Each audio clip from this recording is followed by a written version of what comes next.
Well, welcome to Cape Town, South Africa, and the second SWAN Forum Cape Town Workshop. It's going to be 2 days of incredible engagement as we look for solutions for the African continent around smart water metering. And the theme for this year is shaping Africa's smart water future.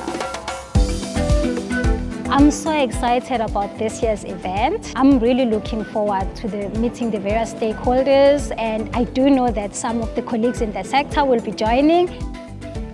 It's going to be keynote addresses, it's going to be panel discussions. Most importantly, it's going to be roundtable discussions where the more than 200 delegates who've come from more than 15 countries will be really engaging at a deep level on some of the subject matter.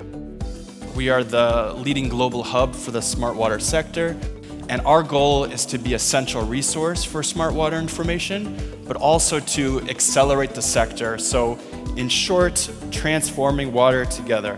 Thank you. What SWAN is good at is to create a community of practice and then to allow for utilities, innovators, and also leaders in the water services to use those platforms. This event has focused a lot on how do we do procurement better, how do we do financing better, and that's a shift from theoretical talking about solutions towards actually getting it implemented and moving forward. Participants take away an understanding of the importance of collaboration between the different stakeholders.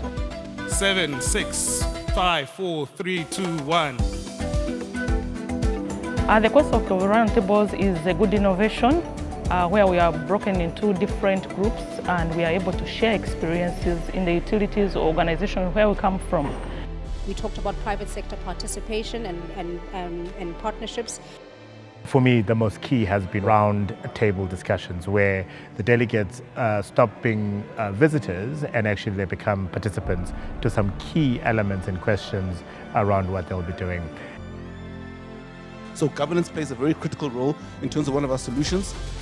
There was also very good table discussions with many topics which were presented at the end of the session. To ensure that there's collaboration between government and the private sector in the financing and implementation of infrastructure in South Africa. I leave this conference quite optimistic about the future of water on the continent, having seen the depth and variety of expertise and just how creative people are. All right, thank you very much. My hope is really for people to see water coming out of taps, good quality water. And when I say people, I mean everyone. If we can deliver water out of the tap, then these conversations and discussions, the funding, the programs that we implement, the trainings, they would be very useful.